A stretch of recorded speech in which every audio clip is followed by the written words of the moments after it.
여러분 안녕하십니까. 광주 MBC 뉴스투데이입니다. 먼저 오늘의 주요 뉴스입니다. 금호타이어 노사 협상이 극적으로 타결됐습니다. 잠정 합의안에는 기본급 15% 인상과 경력금 지급 등이 포함됐습니다. 호남 고속철도 서대전 경유안에 대한 반발이 각계각층으로 확산되는 가운데 그동안 지역 국회의원들은 뭘 했냐는 비판이 일고 있습니다. 빛가람 도시로 이전한 한국전력이 지역 발전을 위해 2,600억 원을 투자하기로 했습니다. 광주시가 오는 2019년까지 370여 곳에 도시정원을 조성하기로 했습니다. 호남 고속철도가 서대전역으로 돌아갈 거라는 소식이 알려지면서 호남권의 반발이 나날이 커져가고 있습니다. 상황이 이렇게 되기까지 지역 국회의원들은 뭘 했냐는 비판이 거세지고 있습니다. 이계상 기자입니다. 지난 2006년 4월에 확정된 KTX 호남 고속철 정차역은 모두 6곳입니다. 오송역에서 갈라져 나와 광주와 목포역까지 직선에 가까운 노선입니다. 이미 확정된 노선을 코레일이 느닷없이 서대전역을 지나도록 바꾸겠다는 계획을 국토부에 승인 요청했습니다. 호남권의 반발이 불보듯 뻔한 상황이었지만 지역 국회의원들은 이 같은 계획을 몰랐거나 의견 전달 자체가 되지 않은 것으로 보입니다. 국회의원들이 합심 협력하지 않는 것은 아닙니다. 그러나 이 상황에도 지금 삐딱하게 가고 우리 주민들의 염원대로 되지 않고 있는 것이 현실입니다. 반면 대전 지역 국회의원들은 여야를 가리지 않고 서대전역 경유를 위해서 영향력을 행사한 것으로 알려졌습니다. 또한 국회 국토교통위원회에는 호남권 출신 국회의원이 3명이나 포진해 있지만 호남 고속철도 노선 변경을 막아내지 못했습니다. 저속철이죠. 그건 서대전을 다시 들린다면, 그러니까 하여간 우리 철도공사, 철도공단하고요, 국토교통 우리 장관하고 다 이야기를 잘 하랍니다. 아시아문화전당 관련 특별법이 국회에서 표류 중인데 이어 저속 처리될 수도 있는 호남 고속철도 노선 변경, 지역민의 삶에 영향을 미치는 중요한 현안에서 광주 전남 국회의원들의 정치력은 부재 상태였다는 비판이 일고 있습니다. MBC 뉴스 이계상입니다. 광주시민단체협의회와 전남시민사회연대회의 균형발전 지방분권 충북본부는 공동성명서를 내고 호남 고속철의 건설 취지에 역행하는 서대전 경유 추진을 즉각 중단할 것을 촉구했습니다.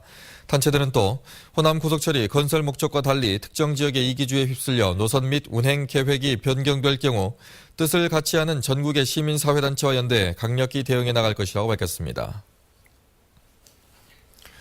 단체 협상에 진통을 겪었던 금호타이어 노사가 잠정 합의안을 도출했습니다. 금호타이어 노사는 어젯밤 열린 제35차 본교섭에서 기본급 15% 인상과 상여금 200% 환원, 경력금 510만 원 지급 등에 합의했습니다. 특히 쟁점이 됐던 임금 인상 방식은 차기 임금 협상에서 정액과 정률을 혼합한 임금 인상 방식을 논의해 시행하고 정액 인상 비율은 단계적으로 확대 시행하기로 했습니다. 나주 빛가람 도시로 이전한 한국전력이 이전 첫 해 지역과 상생 발전을 위한 사업에 2,600억 원을 투입하기로 했습니다. 중소기업 육성 펀드와 지역대학 지원 등 구체적인 청사진도 제시했습니다. 이재원 기자입니다. 혁신도시에 둥지를 튼 한국전력의 올해 중점 사업은 지역대학과 인재 육성. 한전은 지역대학과 에너지 신사업 공동 연구를 위해 620억 원을 투입하고 추가 연구 과제도 함께 발굴하기로 했습니다. 또 전력 분야의 신기술을 살펴볼 수 있는 빛가람 국제 발명 대전을 개최하고 필리핀 등 해외 사업 진출국에서 지역 대학생들이 연수를 받을 수 있는 다양한 프로그램도 제공하기로 했습니다. 올해부터는 지역 인재들을 위한 맞춤형 채용 박람회도 개최됩니다. 또 많은 믿음을 갖고서는 한번 기대해 주십시오. 그럼 한전은 꼭 혁신도시를 성공시키고 또 나가서는 이 지역을 에너지의 허브로 만들도록 최선을 다하겠습니다. 지역 주민들과 상생 발전하기 위한 사업에도 590억 원이 투입됩니다. 공항과 역 터미널 등 주요 거점 지역에 전기차와 전기 자전거 충전소가 설치되고 전력 거래소 등 혁신도시 이정 기관에 스마트 그리드 스테이션이 구축됩니다. 나주 일대에서는 변전시설 개선 사업이 실시되고 사업 부서마다 한 개의 마을과 자매 결연을 맺는 등 주민들의 삶의 질 향상에도 힘쓸 예정입니다. 또 2020년까지 광주와 전남 지역에 500여 개의 기업 유치가 추진되고 이를 위한 중소기업 육성 펀드도 2천억 원 규모로 조성할 계획입니다. 지역에 거점을 두고 있는 만큼 광주와 전남 지역에 안정적인 전력 공급을 위한 투자와 보수 예산도 전년보다 34% 증가한 1,400억 원 규모로 늘렸습니다. 한전은 앞으로 지역 발전을 위한 예산을 해마다 꾸준히 편성해 나갈 계획입니다. MBC 뉴스 이재원입니다. 여수 해상 케이블카가 개통 이후 큰 인기를 끌고 있습니다. 하지만 예상보다 늘어나는 탑승객들로 주차난과 함께 오폐수 처리에 어려움이 발생함에 따라 여수시가 대책 마련에 들어갔습니다. 김종태 기자입니다. 지난해 12월 개통한 여수 돌산 해상 케이블카. 국내 최초로 바다를 가로지르는 케이블카로 탑승객들의 발길이 계속 늘고 있습니다. 하루 평균 탑승객만 4천여 명에 주말이면 10,000명을 넘을 때도 많습니다. 문제는 이 같은 탑승객 증가로 인한 주차난. 평일은 그런대로 관광 차량을 수용하지만 주말이나 휴일이면 밀려드는 차량들로 그야말로 케이블카 주변은 북새통입니다. 케이블카 정류장이 위치한 돌산공원 진입로가 비좁은 데다 주차장도 크게 부족한 상황입니다. 지금처럼 이러지는 않았거든요. 지금은 완전히 여기가 출퇴근 시간이 되고 이렇게 겹쳐버리면은 전 도로가 주차장화가 되어버립니다. 넘쳐나는 탑승객들로 오폐수 처리에도 어려움이 많습니다. 케이블카 정류장이 위치한 돌산과 자산공원 화장실에 정화조 용량의 한계에 이르면서 제대로 정화되지 못한 분뇨들이 그대로 바다에 흘러들고 있습니다. 여수시가 이 같은 현안 문제 해결을 위해 부랴부랴 나섰습니다. 돌산공원 진입도로를 새로 개설하고 진모지구에 셔틀버스 환승주차장을 새로 만드는 방안을 검토하고 있습니다. 하수처리 시설도 기존 220톤에서 300톤으로 늘리기로 했습니다. 진입도로하고 비탈길 도로가 개설이 되면은 그리고 또 자산공원 쪽에 주차 타워가 저희들이 최대한도로 지금 7월에 완공을 하려고 하는데 성수기 한잔하기 이전에 하여간에 그때가만 되면은 어느 정도 해소되지 않겠냐. 겨울철 비수기인데도 넘쳐나는 탑승객들로 몸살을 앓고 있는 해상 케이블카. 본격적인 관광 성수기인 봄철로 접어들면 탑승객이 더욱 몰릴 것으로 예상돼 대책 마련이 시급해지고 있습니다. MBC 뉴스 김종태입니다. 광주시가 올해 상반기부터 5개년 계획으로 도시정원 조성 사업을 추진하기로 하고 2019년까지 총 375개소의 도시정원을 조성합니다.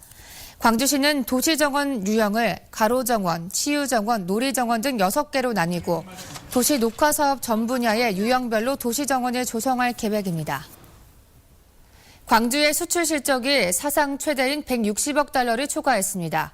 광주시에 따르면 광주의 2014년도 수출 실적은 전년 대비 2.5% 증가한 162억 5,900만 달러를 기록했습니다. 이 같은 수출 실적은 대전의 3.4배, 대구의 2배, 부산보다 15억 달러가 많은 규모입니다. 수출과 수입을 비교한 광주의 무역 수지는 110억 9,300만 달러 흑자로 7대 특광역시 중 울산에 이어 두 번째로 높았습니다. 전남도 의회는 광주전남발전연구원은 과거 문제점이 노출돼 분리됐던 전력이 있는 만큼 통합이나 분리 운영의 장단점 분석이 먼저 필요하다며 광주 전남의 과거 논리와 대구 경북의 분리 추진 사례 등을 살펴볼 예정입니다. 광주 전남시도는 올 상반기 안에 통합을 완료하기로 의견을 모은 상태인 반면 시도의회는 통합에 신중한 입장을 보이고 있습니다. 담뱃값 인상으로 시작된 금연 열풍이 올해는 그 어느 때보다 뜨겁습니다. 보건소마다 금연 희망자들의 발길이 이어지고 있고 약물 치료를 통해서라도 반드시 담배를 끊겠다는 애연가들이 크게 늘었습니다. 조현성 기자입니다. 하루 두 갑씩 20년을 피워온 담배. 결혼과 함께 신부의 손에 이끌려 보건소를 찾았습니다. 담배값도 오르고 그런 것도 있고 제 건강 문제도 있고 그래서 끊으려고 마음 먹고 시도해보려고 왔습니다. 오늘로 세 번째 방문한 금연 클리닉. 잠시 방심하다 한개비를 피워 문 것이 못내 아쉽습니다. 패치를 안 묻히고 하루 참아보려고 하다가 이제 담배를 피워봤어요. 그래도 올해는 금연 클리닉에 등록한 흡연자가 작년보다 4배 이상 많아졌고 무엇보다 금연 희망자들의 재방문율이 크게 높아졌습니다. 일단 오시는 분들도 많이 늘었는데 성공하고 오시는 분들도 훨씬 더 많이 늘었죠.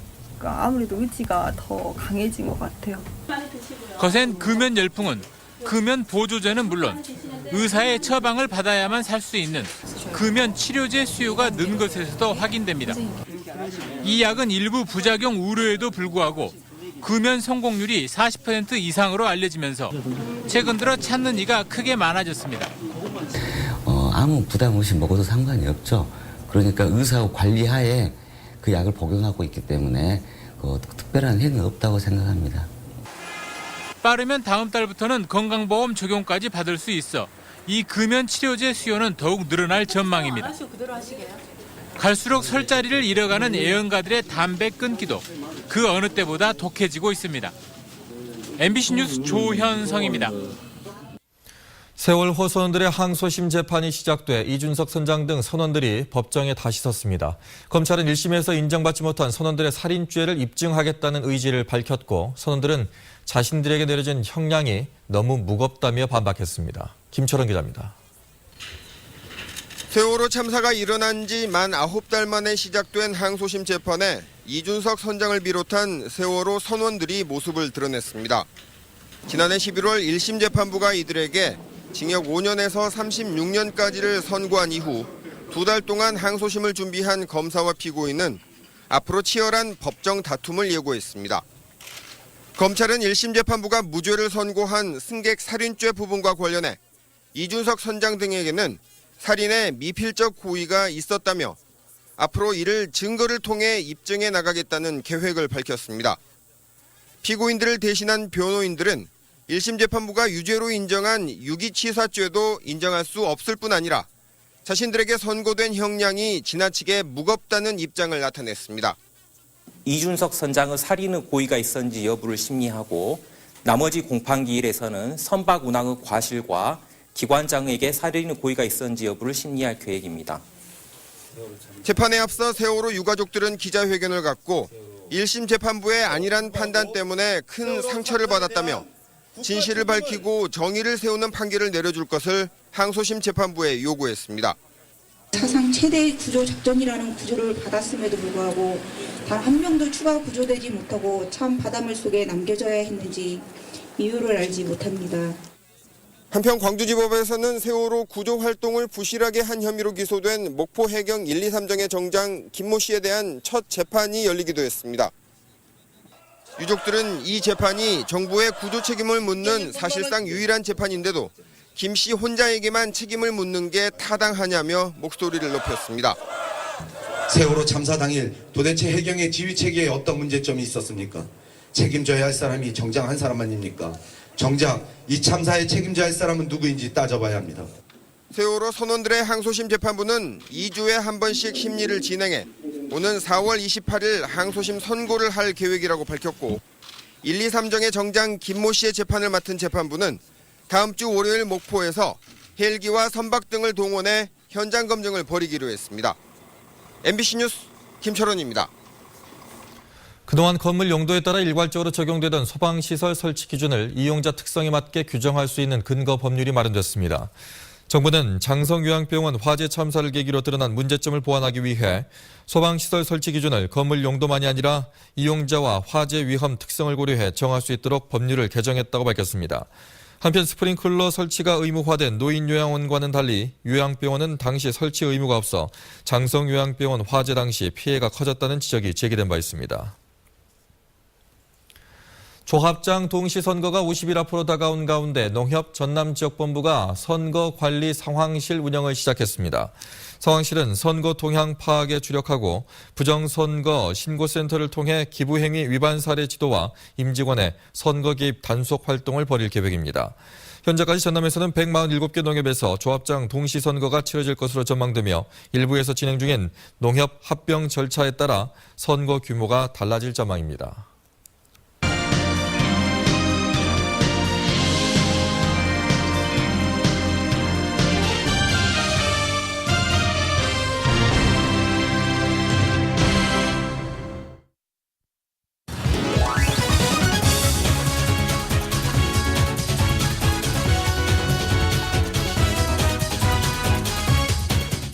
스포츠 스포츠투데이입니다. 추운 날씨에도 스키장에서만큼은 겨울의 낭만을 즐길 수 있죠. 우리 지역 아이들도 겨울방학을 맞아 스키장에서 건강한 겨울을 나고 있는데요. 스키 꿈나무들을 만나고 왔습니다. 선수 못지않은 능숙한 솜씨로 재빠르게 언덕을 내려옵니다. 서툰 실력에 넘어지기도 하지만 침착하게 깃대를 통과해 결승점에 안착합니다. 초보자부터 프로 선수까지 스키를 좋아하는 학생들이 모두 모여 실력을 겨루고 있습니다. 평소 타던 거랑 또 색달라가지고 앞으로 이런 대회 또 있으면은 친구들이랑 나가보고 싶어요. 겨울 스포츠를 접하기 어려운 우리 지역 학생들을 위해 매년 겨울 열리는 스키 대회. 친구들과 추억을 쌓고 싶은 가벼운 마음으로 왔지만 기록이 좋게 나와 내심 등수에도 신경이 쓰입니다. 열심히 해가지고 3등할 게 목표였는데 목표를 달성한 것 같아서 뿌듯하고 다음 내년 스키 대회에서도 3등 안에 드는 게 목표예요. 취미로 시작한 운동이 국가대표 선수가 되겠다는 꿈까지 갖게 해줬습니다. 겨울밖에 운동할 수 없는 어려움도 있지만 스키가 주는 매력에 푹 빠져 있습니다. 놀러 오는 게 재밌어서 이제 타다 보면 이제 잘 타는 사람들도 많고 하는 거 보면 잘 타고 싶다 그런 생각이 들기도 했고 그래서 배우게 된 것 같아요. 추위도 잊은 아이들은 설국의 놀이터에서 스키의 즐거움을 만끽하며 건강한 겨울을 나고 있습니다. 광주FC가 2015 시즌 새 유니폼을 공개했습니다. 광주는 2015 시즌 K리그 클래식 돌풍의 주역으로 거듭나기 위해 강인함으로 무장한 새 유니폼을 제작했다고 밝혔습니다. 메인 유니폼은 가로 스트라이프를 더해 시민의 눈높이에서 함께 즐기는 축구를 표방하고 있습니다. 지난 시즌 임대 신분으로 광주FC에 합류한 정준현 선수가 전남으로부터 광주로 완전 이적했습니다. 정준현은 지난 시즌 광주에서 32경기를 소화했으며 패싱력이 좋고 지능적인 플레이를 겸비한 풀백으로 평가받고 있습니다. 광양시청 볼링팀의 최보금 박종우 선수가 제23회 아시아 볼링 선수권대회 남자 2인조에서 우승을 차지했습니다. 한국 남자 볼링의 간판 최보금 박종우는 6게임 합계 2,834점을 획득하며 아시아 신기록을 세웠습니다. 한국 남자 볼링팀은 2인조 금은 동메달을 싹쓸이하며 아시아 최강임을 다시 한번 입증했습니다. 지금까지 스포츠투데이입니다. 전국 최초로 시도돼 주목을 받았던 전라남도 교육청의 교육장 공모제가 사실상 폐지됐습니다. 올해부터는 교육장 임기 연장 제도가 새롭게 도입되는데 이번에는 성공할 수 있을지 주목됩니다. 김양훈 기자가 보도합니다. 전남의 한 교육지원청입니다. 지난 2010년 교육장 공모제를 시도했지만 실패한 이후 지금까지 재추진되지 않았습니다. 교육장 공모제는 장만채 교육감의 선거 공약이었습니다. 장 교육감 취임 이후 11개 지역교육청에서 교육장 공모제가 시행됐습니다. 공모제 시행 5년이 지난 지금 장 교육감은 한 발 물러선 모습입니다. 좋은 취지로 시작했지만 효과보다는 지역이 분열되는 등 갈등과 부작용이 많아 사실상 공모제를 폐지했습니다. 혹평을 받고 교육 결과가 뚜렷해야 되는데 여론이 그렇게 해서 긍정적이지만 않다는 것. 대신 현재 2년인 교육장 임기를 연장할 계획입니다. 2월 말 도내 9명의 교육장 임기가 끝납니다. 전라남도 교육청은 교육장 공모 대신 일을 잘하는 교육장이 있다면 임기를 연장해 더 일할 수 있는 여건을 만들기로 했습니다. 탁월한 성과를 거두고 또 열심히 하시는 교육장님들께 다시 한번 교육장으로서 일하실 수 있는 기회를 드리고자 하는 제도입니다. 일회성으로 끝나버린 교육장 공모제. 장만채 교육감이 그 대안으로 꺼낸 교육장 임기 연장제 성공 여부는 한 달 뒤에 있을 공정한 인사에 달려 있습니다. MBC 뉴스 김양훈입니다. 다음은 희망 2015 나눔 캠페인 성금을 보내주신 분들입니다.